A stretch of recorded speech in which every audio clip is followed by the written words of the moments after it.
everybody, and welcome back to Grab It Quick News. I hope we all had a really great weekend, and we are getting into the groove of this new month, which is May. And you know what we say, April showers brings May flowers. And I hope we're all blossoming and being the best we can be. On this episode of Grab It Bizarre Sex News, I'm going to be answering more letters from my subscribers and fans. So let's get started.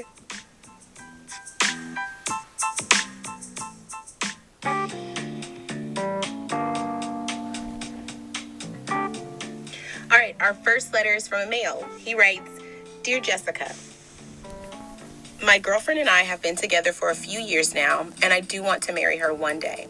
The problem is I don't think I can get married without a prenup, and she isn't too fond of signing one. It has nothing to do with her, but unfortunately I grew up in a childhood with divorce, and I've seen how messy those situations can get and how tricky divorce laws can be. And for my own peace of mind, I would like to have some kind of safety net if for any reason it doesn't work out in the long run.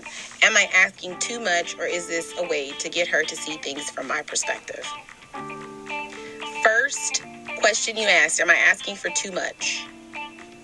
No, you are not asking for too much. I personally think that both parties that enter into a marriage, especially with how the economy is right now, should have prenups. Not just men, but women. So, is there a way to get her to see things from my perspective? I think you need to see it from her perspective. She's been with you for years, and then when you want to make it a solid commitment, now it's, well, I don't want you to touch my money. And even if you don't mean it that way, that's how it comes off. So I think a solution that you both need to talk about is you need to talk about her career goals. And you need to talk about what she wants to do with her life while she's married with you. Because I think a lot of people, when they decide that they want to get married, they focus on things that don't necessarily mean anything within the 10 years of that marriage. Because most men are thinking, I'm going to be the one to bring home the bacon, I'm going to fry it in the pan, and I'm going to be the one. She's going to have the baby, she's going to stay home, so I'm going to be the provider. But what we're missing right now is that there's a study that says that a stay-at-home mom actually would make a salary of $100,000 or better. Because she is your kid's tutor, she's your kid's nurse, she's your kid's pastor, she's your kid's mentor. She is literally the example, the archetype for what your child's behavior will be.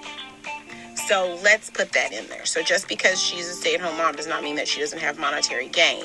And then we'll go even further. Let's say that you guys got married, had those kids, and she decides she wants to go to work.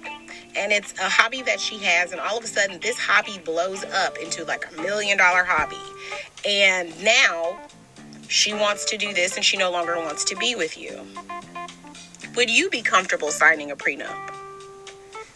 And that's where we're at with this discussion, is that both of you need to make sure that your goals, aspirations, and dreams are clear as water, right? You want to make sure that it's very transparent, that I expect within an 8-year range, I want to be here financially. What are your goals financially? If she wants to be a stay-at-home mom, you guys need to make sure that you understand that this is a job. This is not her getting to stay home and just hang out and lay off the land. This is an actual real job of stay-at-home mom. And then on top of that, you really want to think about how much she's invested into you emotionally. And then to hear someone say, oh, well, because of the divorce in my life, it sounds like a cop-out. So what you really need to do is you guys need to go to marital counseling, premarital counseling, and you guys really need to have that conversation.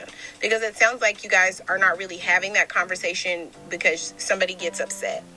And I think once you guys really find out why you guys are getting upset, totally different thing. I think you may have some trauma left from the divorce because you've brought it up twice where you said you were a child of divorce. You know how messy they can get and how tricky divorce laws can be. And the whole point is we're in 2019. We are all adults, so divorce should not be tricky. You guys should already figure that out before. And I know we're going to say, well, Jessica, no one wants to be divorced. It's a happily ever after. But let's be real. 1 in 5 people get divorced. Then after your second marriage, it goes up to 3 out of 5 people get divorced. And then your third marriage, so the likelihood of you staying married, it goes higher and higher. So people need to be logical about this. We need to take love out of it. What would you like to happen if the event of a divorce? You always need a backup plan. It's just like the same idea of a condom, where you would rather have it and not need it than need it and not have it. So the number one thing you want to do with this whole prenup conversation is you want to find out what her financial goals are, and you want her to make a prenup for you. And then you want to let her know what your financial goals are, and then you want to make a prenup for you. And I want to be very specific. Get a lawyer involved. Make this a legal prenup on both sides. So then both of you can feel better about it.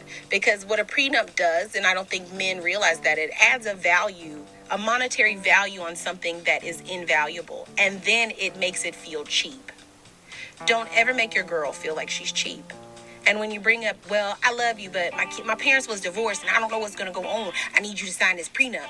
It cheapens it. It cheapens her love for you. It cheapens your love for her, and it makes her feel some kind of way. So make sure that when you guys are having this conversation, that it's a conversation that's coming from love, and that we're also being logical about it as well. We're not saying hurtful things. We're not, well, I make the most money here, because if we're looking at demographics right now, women are the number one demographic in the workforce right now. So that job you got, it could change awfully quick, and you could be at the mercy of her. So always remember that when we are discussing things as a couple, that we are discussing it as a couple, not I want you to see it my way. We want to see it both ways. You want to see her perspective and why she doesn't want to do this, and she needs to see your perspective. Once you both see each other's perspective, you can meet in the middle and come to a common ground. But if it's just about you and how you feel, it will never work. And it will never work in a marriage, because a marriage is always about open, honest communication. And if you can't be open, honest, and clear, then you don't need to marry her. Okay?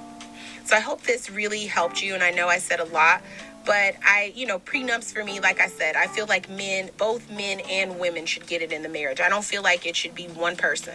So you both need to have a prenup. She needs to have a prenup. You need to have a prenup.